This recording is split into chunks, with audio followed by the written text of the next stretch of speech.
Imaginons un instant ensemble les érudits de la Renaissance sillonner l'Europe à la recherche de manuscrits originaux. Combien d'entre eux, à votre avis, auraient adoré bénéficier de copies de ces lourds ouvrages qu'ils auraient pu annoter à leur guise? Eh bien, grâce à la technologie d'aujourd'hui, c'est désormais possible. À l'issue de cette vidéo, vous saurez comment annoter les documents numériques que vous aurez attachés à leur référence dans Zotero. Nous l'avons vu, Zotero permet d'attacher à leur référence bibliographique les fichiers, notamment sous format PDF, que vous pouvez télécharger ici ou là dans les bases de données ou dans les bibliothèques numériques.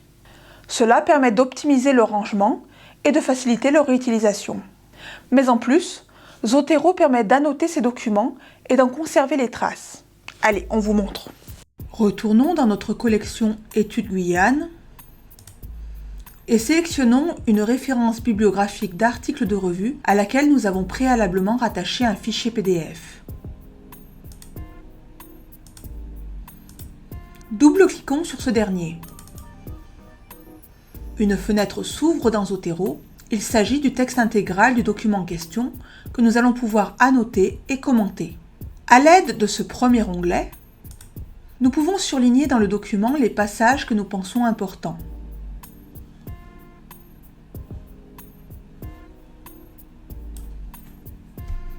Ce deuxième onglet nous permet de souligner les passages importants du document.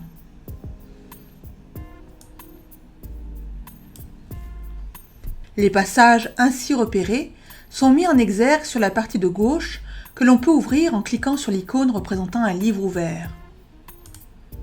Cette troisième icône nous permet de rajouter des commentaires qui seront attachés au document en question dans Zotero.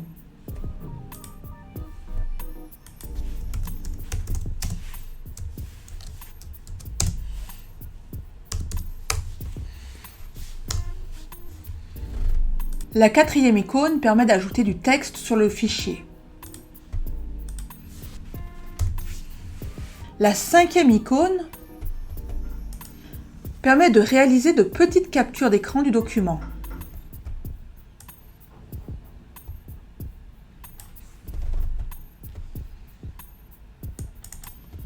Et enfin, la sixième icône permet de changer la couleur d'annotation.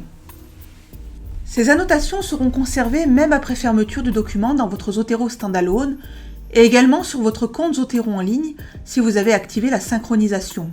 Vous les retrouverez tout naturellement à la réouverture du PDF en question. Si l'on souhaite supprimer l'une de ces annotations, il suffit de cliquer sur les trois petits points de suspension situés à gauche,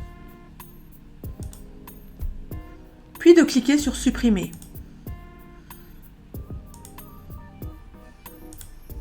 Et pour retourner à la bibliothèque Zotero, il faut fermer la visionneuse. Voilà, vous savez tout, ou presque tout, sur les annotations dans Zotero.